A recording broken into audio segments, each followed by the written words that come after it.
Sir कर्मी union की तरफ से आयोजित किए गए हैं। ये कन्वेंशन है पूरे बिहार के लिए। बिहार के करीब 38 जिला है, सभी जिला से हम लोग एनएचएम कर्मी को बुलाए हैं।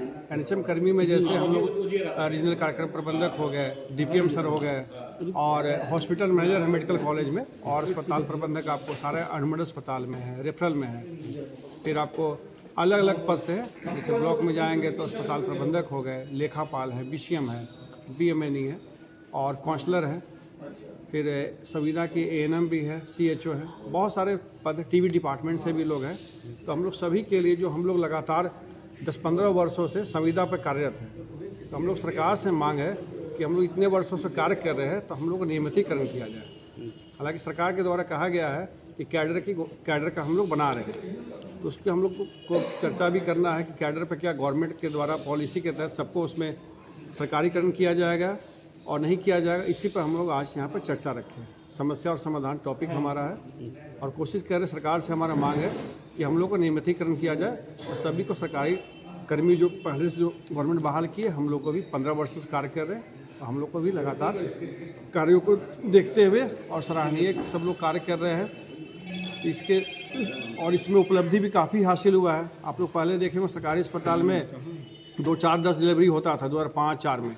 अभी देखेंगे हर एक प्राथमिक स्वास्थ्य केंद्र में छोटे स्तर पे भी कम से कम 100 से ऊपर डिलीवरी होता है, और फैमिली प्लानिंग भी होता है। हम लोग जितने भी लोग हैं एनएचएम कर्मी, सारे स्वास्थ्य के विभाग में हर क्षेत्र में डेवलपमेंट का कार्य किए हैं, और इसी समस्या और समाधान टॉपिक रखे हैं। और हमारा उद्देश्य है कि सरकार के द्वारा हम लोग मांग को रखेंगे सरकार के पास में कि सभी को नियमितीकरण किया जाए और स्वास्थ्य में बेहतर सुधार का हम लोग चर्चा रखेंगे। कितने लोग शामिल होंगे आज इस कन्वेंशन? आज हमारे यहाँ पे कम से कम 300 लोग जरूर शामिल होंगे, और उम्मीद है कि धीरे धीरे लोग आ रहे हैं, 400-500 हो सकता है। पटना से हैं, पूरे बिहार से हैं, पटना से भी लोग हैं। 400-500 को उम्मीद है आने का। संविदा कर्मी, टोटल संविदा कर्मी यहाँ पे हैं। और बिहार चिकित्सा जन स्वास्थ्य सेवा संघ से संबद्धता लिए है, और सरकारी संगठन है जिसमें नियमित कर्मी लोग काम करते हैं, उनसे हम लोग संबद्धता है, और उनके मार्गदर्शन में हम लोग अपने संगठन को आगे विकास की ओर बढ़ाएंगे। परिचय दीजिए अपना। मेरा नाम कृष्णाकांत सिंह हुआ, एनएचएम कर्मी यूनियन के संयोजक हम ही हैं।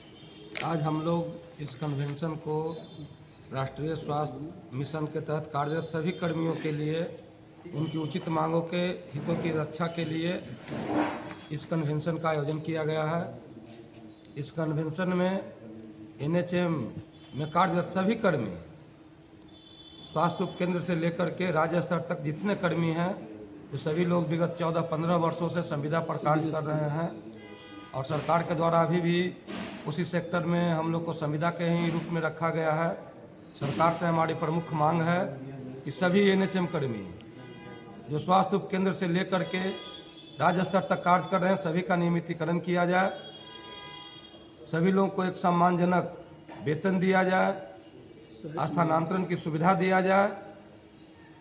हमारी महिला कर्मी जो सुदूर क्षेत्रों में काम करती हैं, उनको आवासीय व्यवस्था, उनको इंटरनेट से संबंधित व्यवस्था, और जो एक सुविधा राज्य कर्मी को मिलता है, वह सारी सुविधा सरकार के द्वारा एनएचएम कर्मियों को प्रदान किया जाए। अभी जो स्थिति बनी हुई है कि बहुत ही अल्प वेतन में हमारे कर्मी काम कर रहे हैं। अभी यदि हम बात करें एक एएनएम कर्मी की, तो हमारे एएनएम कर्मी जो कॉन्ट्रेक्चुअल हैं उनको मात्र 15,000 रुपये दिया जाता है, जो कि आज के डेट में बहुत कम है। जब वही सामान्य प्रशासन विभाग से एक ड्राइवर का वेतन 25,000 रुपया निर्धारित किया गया है, जो कि काफ़ी अंतर है।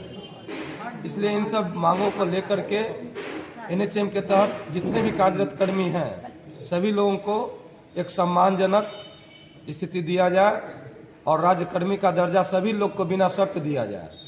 सरकार के द्वारा पब्लिक हेल्थ मैनेजमेंट कैडर के बारे में लगातार चर्चा की जाती है। तो इस कन्वेंशन के बाद अगला कदम क्या होगा आप लोगों का? सरकार से मांग जो है इसके लिए क्या करेंगे? हम लोग सरकार को अपना मांग पत्र सौंपे हैं, उनसे मिलेंगे।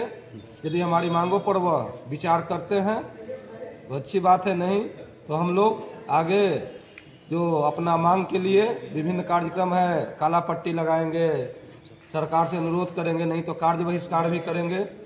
और जिस तरह की स्थिति होगी तो सारी परिस्थिति हम लोग करने के लिए न्यायालय भी जाने की आवश्यकता होगी तो वहाँ भी जाएंगे और हम अपनी मांग को सरकार से लड़ कर लेकर ही रहेंगे। परिचय दीजिए।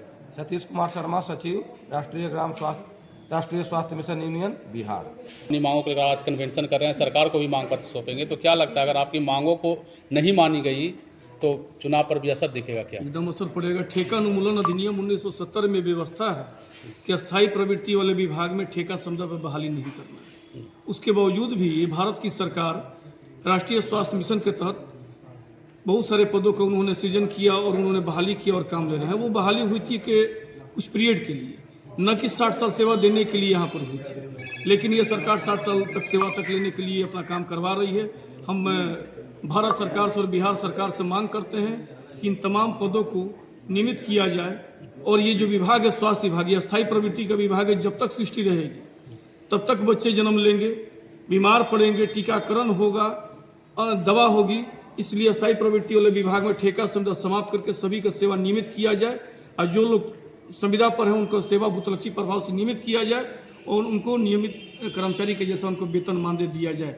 अभी जो वेतन दिया जाता है और जो महंगाई भत्ता जो सरकारी कर्मचारियों को मिलता है इनको नहीं मिलता है। इनका मूल वेतन से महंगाई सूचकांक को जोड़ा जाए, आवास भत्ता महंगाई से सब जोड़कर इनका भुगतान किया जाए ताकि इनको एक न्यूनतम वैधानिक मजदूरी के तहत इनका वेतन का भुगतान हो सके। अगर सरकार हमारी बातों पर विचार नहीं करती है तो आने वाला दिन में आंदोलनात्मक कार्यक्रम हम करने के लिए बाध्य होंगे। अगर सरकार उससे भी नहीं मानेगी तो हड़ताल जैसे